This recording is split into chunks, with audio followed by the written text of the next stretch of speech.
Je donne un petit peu une description de mon parcours scientifique. Arrivé à la fin de ma vie, j'ai envie de me, comment dirais-je, de me dévoiler, si on peut dire, et de parler de, pour utiliser une expression de Renan, euh, que je comprends, le livre de Renan, c'est Mémoire d'enfance et de jeunesse, souvenir d'enfance et de jeunesse, voilà.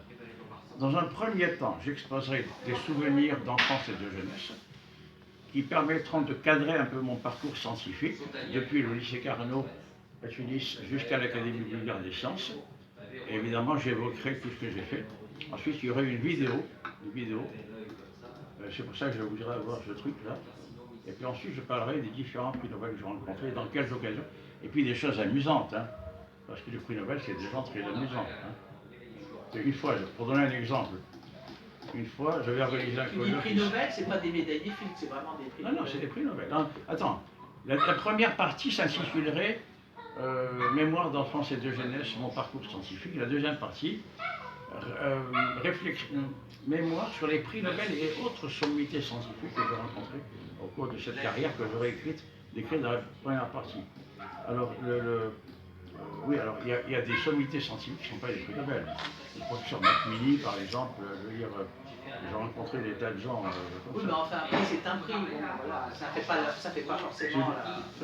C'est des gens très, très importants. Par exemple, le professeur Dodel, qui dirigeait notre laboratoire, il n'a pas eu le prix Nobel, mais je connais, disons, le processus intime, et je dirais presque affectif, par lequel il était amené à fonder l'Académie européenne des sciences, des arts et des lettres. C'est très émouvant, ça doit se raconter, quoi. Et dans cette académie, il y a 50 prix Nobel. Alors que lui, il ne l'est pas. Lui, tout ce qu'il voulait, c'était succéder. Bon, je vais dire 3 mots quand même. Le professeur Raymond Dodel était directeur du Centre de mécanique ondulatoire appliquée du CNRS. Louis de Broglie est le fondateur de la mécanique ondulatoire. Donc lui voulait être le poulain de Louis de Broglie. Donc il a rajouté appliqué. Alors lui, il applique ce que le grand chef avait découvert. D'ailleurs, Louis de Broglie était président d'honneur de notre laboratoire, et tous les ans, il y avait une cérémonie annuelle d'ouverture avec de Broglie présent. Voilà. Et lui, il avait mis appliqué, bon. Et il pensait que lorsque comment dirais-je, de Broglie allait passer de l'autre côté, il allait succéder. Manque de peau, c'est pas lui qui l'a remplacé, c'est un certain Bernard Pullman, qui a été son rival depuis sa jeunesse, puisqu'à un moment donné, ils étaient amoureux de la même femme. Hein, qui était d'ailleurs apparenté à la famille Rothschild. C'est eux qui ont offert l'Institut Henri Poincaré, le laboratoire, etc. Bon. Et alors, ils étaient amoureux de la même femme, et elle s'appelait Albert. Bon. Et le Pullman lui a piqué la presque fiancée de Dodel. Il est parti avec elle, il a trouvé un laboratoire. Et il s'est dit, bon ben, alors, le Pullman qui lui a piqué son amour de jeunesse, bon, il a épousé une autre Pascaline, moi je ne sais pas s'il aimait vraiment, mais enfin, il fallait qu'il se marie. Lui pique la place. Pourquoi? Pour une raison très simple, c'est que Pullman était compagnon de la Libération, il a rejoint De Gaulle. Pullman, c'était un juif d'origine polonaise qui était allé en Allemagne parce qu'on y vivait mieux, et puis à l'arrivée du nazisme, il est venu en France. Il parlait d'ailleurs avec un accent yiddish à couper au couteau. Bon. Mais bon, c'était un grand scientifique lui aussi. Et alors, évidemment, pendant la guerre, il a filé à Londres, il a rejoint De Gaulle, et pendant. Et lorsque les armées de Montgomery, venues de Libye, et les armées de Patton, venues d'Algérie, se sont rencontrées en Tunisie pour prendre en étau 250 000 soldats allemands et italiens, bon, j'en sais quelque chose, j'étais là, hein, les bombardements j'ai connu, Pullman était à l'avant des chars anglais, parce que De Gaulle c'était plus cool anglais, Giraud c'était américain. Et il était là, dans la nuit, à quatre pattes, en train d'enlever les mines, de débrancher les mines qui auraient pu faire sauter les tanks. Il était là avec d'autres, n'est-ce pas, à l'avant. Donc c'est quelqu'un, alors que De Gaulle, pendant l'occupation, il n'a pas collaboré, mais il était tranquillement à faire son bras. Pullman, lui, était avec De Gaulle, et, je veux dire, au fond, hein, il a aidé, en quelque sorte, Montgomery à aller sans trop d'encombre jusqu'à Tunis, où il a rejoint Patton. Bon, alors, avec ça, lorsqu'il a fallu prendre une décision. Voilà, alors une décision.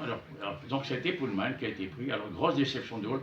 Pullman a organisé à la Sorbonne un grand raout. Alors il y avait l'ambassadeur de l'Union soviétique, l'ambassadeur des États-Unis d'Amérique, il y avait le directeur de la... Comment il s'appelait? J'oublie son nom, ça va me revenir. Le directeur de la DGRST à l'époque, qui était là. Et évidemment, comme sa femme est apparentée au Rothschild, il s'était payé une épée d'académicien en argent plaqué or avec je sais pas quoi, enfin c'était vraiment... Et tous ces anciens élèves ou assistants, dont certains le détestaient, ont dû faire son éloge devant tout le monde. Ils ont mangé leur chapeau parce que c'était la Sorbonne, c'était le ministre de l'Éducation nationale, c'était vraiment le grand truc. Dans la réception, il y avait des coupes comme ça, remplies de caviar iranien. Caviar noir, hein, c'est pas des œufs de poisson. Champagne, des magnums comme ça. Champagne, caviar, c'était... Je voyais le pauvre Dedel, évidemment, il était là, il fallait qu'il vienne. Il ne fallait pas qu'il ne vienne pas, parce que là, ça aurait été mal pris, mais il était pâle. J'imagine le malheureux, j'ai pitié de lui. Une semaine après, je vois un secrétaire qui tape un petit truc, je dis, qu'est-ce que tu as mis? C'est les statuts d'une académie européenne. Alors, il a fondé à ce moment-là l'Académie européenne des sciences, des arts et des lettres, et petit à petit, il a réussi à y ramener des prix Nobel, des célébrités, des grands peintres, des grands professeurs, des grands médecins, des grands artistes, etc. Et ça a été son truc à lui. Hein. Et comme disait il y a un général anglais qui disait If you can't beat them, join them. Si vous ne pouvez pas les battre, rejoignez-les. Eh bien, lui, il appliquait une phrase inverse qui était If you can't join them, beat them. S'ils ne vous acceptent pas, faites mieux qu'eux. Et l'Académie européenne des sciences, des arts et des lettres a des dizaines de prix Nobel, alors que la fameuse Académie des sciences, on lui a préféré Pullman, on en a à peine un ou deux. Bon. Ça, c'est une histoire intéressante. Je ne vais pas la raconter. Voilà, ouais. Finalement, c'est pas il n'y a pas que les bons sentiments pour faire marcher le monde. Hein. Ah ben non, mais attention, même les scientifiques, ils agissent à l'émotion. Hein. Il y a l'émotion. Moi, je me rappelle encore visuellement Dedel parle, mais il était là, il faisait semblant de sourire. Ben, il fallait. Sinon, le résil, il est jaloux. Envoyé de Pullman, c'était une gloire mondiale. Bon. Il espérait le prix Nobel, qu'il n'a jamais eu, évidemment. Mais dans son bureau, il y avait une photo dont il était très fier, où il serre la main du pape. Je crois que c'était Jean-Paul III, le pape polonais, là. Hein? Jean-Paul II. Jean-Paul II, voilà, Jean-Paul II. Dans son bureau, il y a une photo où on le voit. Bernard Pullman, petit juif polonais réfugié en Allemagne puis en France, mais qui est arrivé par son travail, mais aussi parce qu'il a été quand même... Il a eu l'idée de rejoindre De Gaulle à Londres, n'est-ce pas? Serrant la main du pape, avec un grand sourire, c'était un frère, c'était un Polonais. Moi, je suis juif polonais, lui est catholique polonais. Et il a été nommé membre de l'Académie pontificale. Faut le faire, hein? Oui, il faut le faire. Faut le faire. Donc il était membre de l'Académie pontificale avant d'être membre de l'Académie des sciences, des arts et des lettres. Voilà. Et finalement, Dedel, qui n'était pas très rancunier quand même, a fondé avec Pullman, mais aussi avec d'autres, avec Per-Olof Löfgren, membre du comité Nobel de physique, c'était des Suédois, enfin, des grands. Il a fondé l'Académie internationale des sciences moléculaires quantiques, qui se réunit tous les ans à Menton. Et, je veux dire, le maire de Menton avait acheté la villa Maria Serena, c'est une grande villa, qui était le siège de l'Académie internationale des sciences, des arts et des lettres, fondée et présidée par Raymond Dedel, en plus de l'Académie européenne. Ce qui serait surtout intéressant, c'est de voir finalement quels ont été leurs travaux, en fait, s'ils ont vraiment apporté à la science.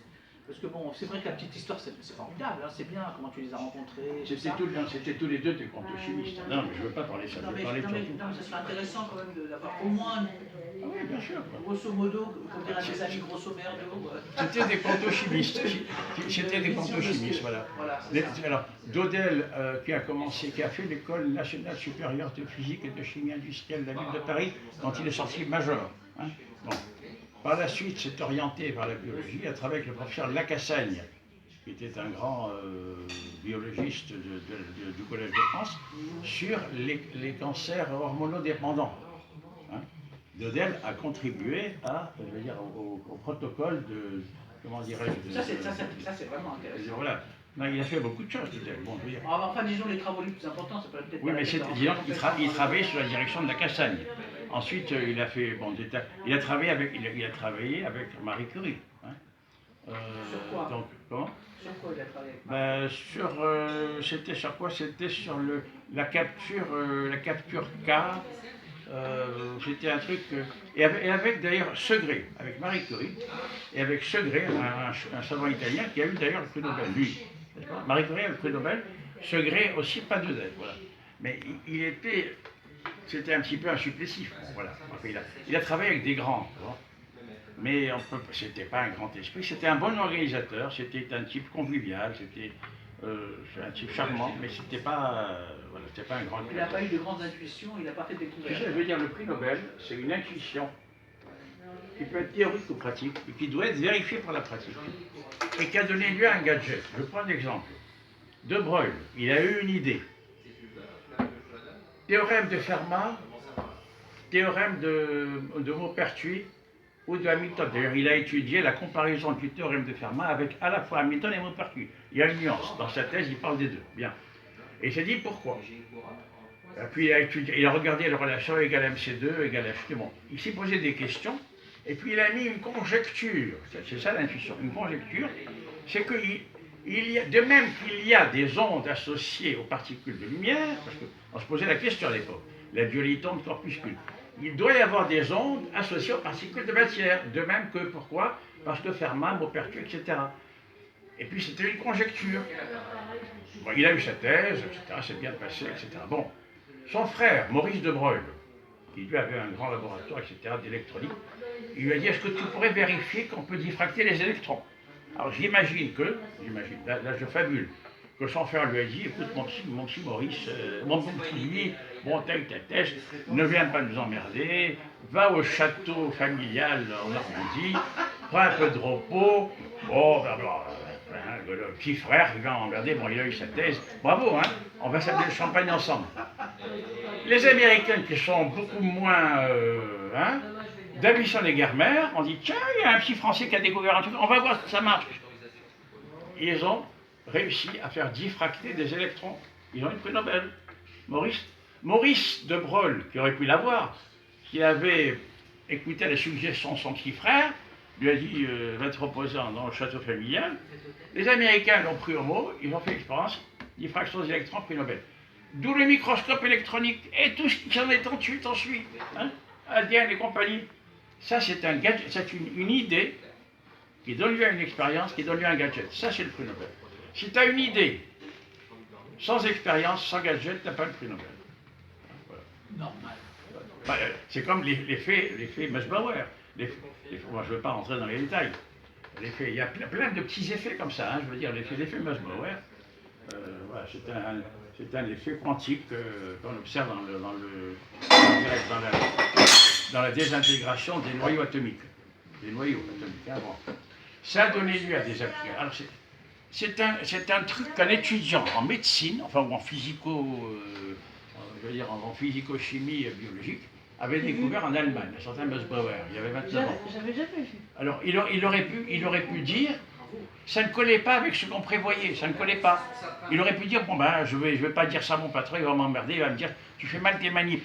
Mais ça l'a frappé, il s'est dit, mais il y a du vrai. Il a cherché à comprendre, il a demandé à des copains, etc., puis il a expliqué. Un an après, un congrès à Saclay sur l'effet Mössbauer. 2 ans après, on démontre, comment dirais-je, l'effet de la gravitation sur la lumière, mais en laboratoire, pas dans l'expérience des Dicton où il a fallu attendre une éclipse solaire. En laboratoire, tu as un labo avec une grande hauteur de 10 mètres, tu peux démontrer l'attraction de la gravitation sur la lumière par effet Mössbauer. Et on l'utilise en métallurgie, voilà. C'est une idée, une découverte et un gadget, prix Nobel. Il a eu le prix Nobel à 31 ans. C'est ça qu'il faut. Hein. Les idées géniales, comme Francis en a, il n'aura jamais le prix Nobel avec ça. Et c'est d'ailleurs pour ça, contrairement à ce que croit Francis, qu'Einstein a eu le prix Nobel, ni pour la relativité restreinte, ni pour la relativité générale. Mais il l'a eu pour l'effet photoélectrique, parce que ça, c'est une idée, une expérience, et l'énergie solaire d'origine photovoltaïque, c'est l'effet photoélectrique. Einstein a eu le prix Nobel pour l'effet photoélectrique, pas pour ces grands trucs dont on nous parle. Parce que c'est un gadget, enfin c'est une expérience, c'est pas lui qui l'a faite, mais c'est lui qui l'a expliqué, et ça a donné lieu à l'effet photoélectrique. C'est les cellules photoélectriques dans les ascenseurs, c'est l'énergie photovoltaïque, etc. C'est ça le prix Nobel. C'est pas des grandes idées géniales. C'est-à-dire que tu fais la différence entre la recherche fondamentale et la recherche appliquée. Mais non, ça n'a rien à voir. Ça n'a rien à voir. Ça n'a rien à voir. D'accord. Ça n'a rien à voir. Je veux dire, il y a même eu un prix Nobel, pour t'accorder un Suédois, qui avait trouvé un gadget pour que les phares qui permettent aux bateaux de s'orienter, soient plus visibles de loin. Je ne connais pas, je ne suis pas un spécialiste. Voilà. C'est un gadget génial qui était basé sur je sais quelle propriété de la lumière, mais qui a été appliqué tout de suite. Ça empêchait des bateaux de se heurter contre des rochers. C'est l'idée que quelque chose puisse servir, hein, Trois choses. qu'on en trouve l'application. Une expérience novatrice, une idée explicative et un gadget d'application. C'est ça le plus Nobel. Ça, c'est ce que nous avait expliqué quand j'étais en Suède. Le professeur Per-Olof Lodin, qui a organisé les écoles d'essai, il était membre du prix Nobel, du comité Nobel de physique. Il nous a expliqué, ça, voilà. Il faut une expérience, une expérience novatrice, une explication rationnelle et un gadget qui rend utile.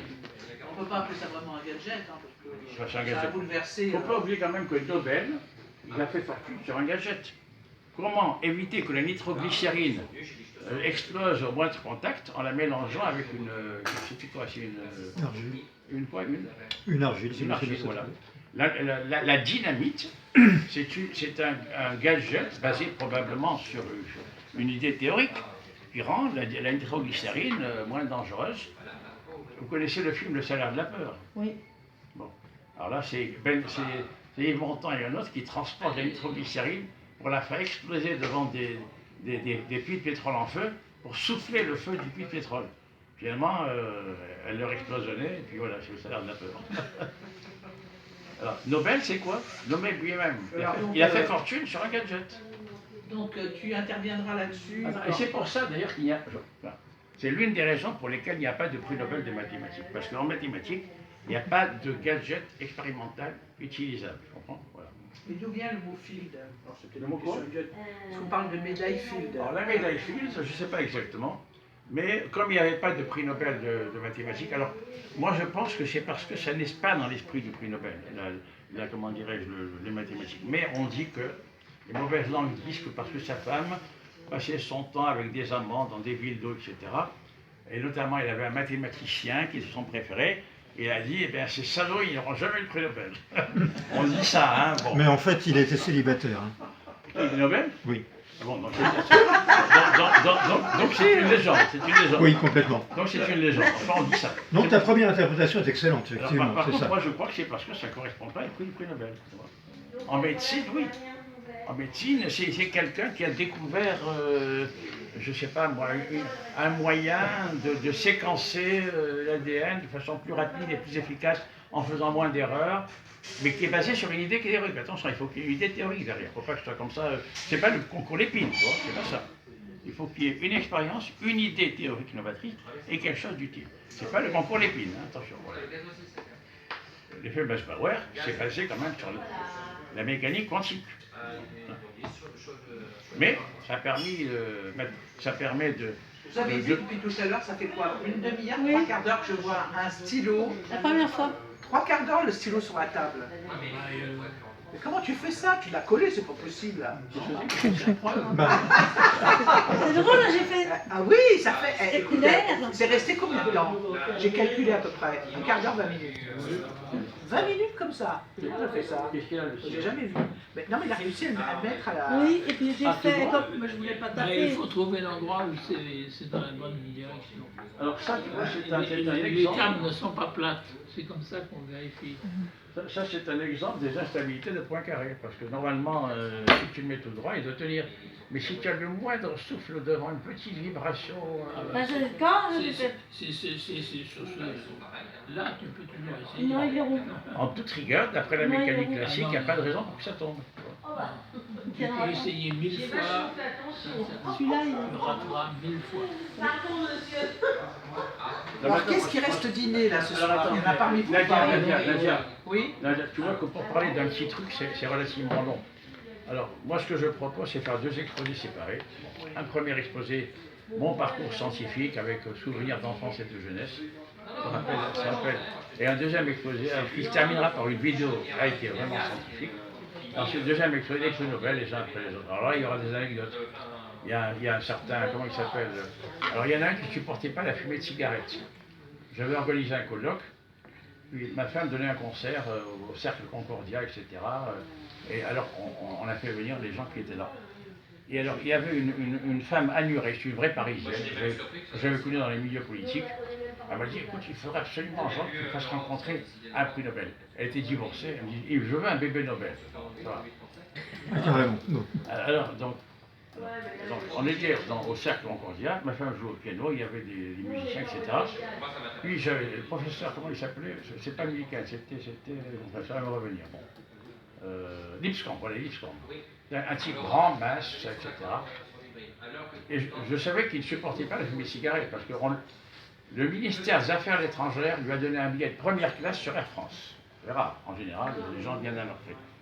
Il m'a dit, oh, I don't want to travel Air France. Je dis, je suis désolé, mais le ministère nous vous donnera un billet de première classe que si c'est Air France, c'est la règle. En CNRS, on était obligé de voyager Air France. Même si on trouvait moins cher ailleurs. Maintenant, ça a changé. Mais je vois, tu vois, dans la classe, parce que à Air France, les partis fumeurs et non-fumeurs ne sont pas bien séparés. Hein, c'était à l'époque où il y avait les non-fumeurs aux États-Unis, l'hystérie des non-fumeurs. Bon. Parce que chez Air France, qu'est-ce qu'on fait? Il y a les fumeurs, les non-fumeurs, puis on met un petit rideau. La fumée, elle passe à travers. Hein, bon. Moi, quand j'étais allé en Bulgarie, j'avais pris un Balkan Airlines. Bon. Et j'avais dit, je demande un siège non-fumeur. Je m'assois avec ma femme, je vois une personne qui fume à côté de moi. Je dis à l'hôtesse, écoutez, je vais demander un siège non-fumeur. Il dit, yes, your seat is non-smoking, and this seat is smoking. Alors, Air France, c'est plus sérieux. Air France, il y a quand même comment dirais-je, un rideau qu'on tire. Mais lui, il ne supporte pas. Il est allergique à la moindre molécule de fumée de cigarette. Bon, ça c'est vrai. Donc, la brave annurée, elle s'est fait maquiller, coiffer, etc. Je la place dans la salle de concert, c'est une salle privée. Je la place à côté du professeur Lipscomb. Elle veut le séduire, bon, parce qu'elle veut un bébé Nobel, bon, c'est clair. Elle se dit, il ne va pas résister au charme de la Parisienne.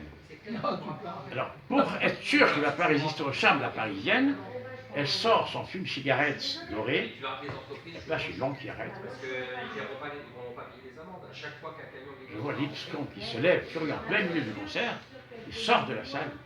Alors, j'ai dit, bon, j'ai attendu la fin du morceau, puis j'ai dit, attendez, on ne va pas continuer. Je sens, je lui dis, il y avait 5 prix Nobel effectifs et 3 prix Nobel en puissance à ce congrès, mais il était le premier à être arrivé, c'était la veille du congrès. Il était le seul pour l'instant. Je ne vais pas laisser sortir comme ça. Qu'est-ce qu'il y a? C'est le concert qui ne lui plaît pas. Je vais le voir.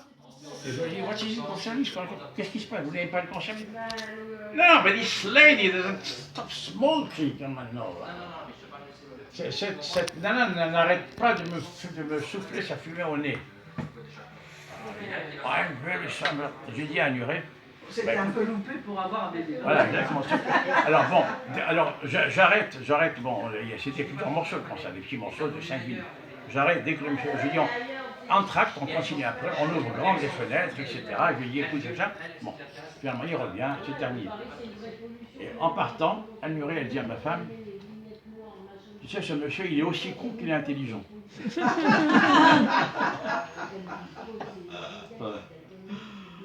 Bon, bah écoute. Alors, Bon, bah alors, qui reste dîner? Parce qu'il faut quand même qu'on leur passe commande, sinon on risque de ne pas avoir à manger. Hein. Toi, tu restes? Moi aussi. Jean, tu restes aussi?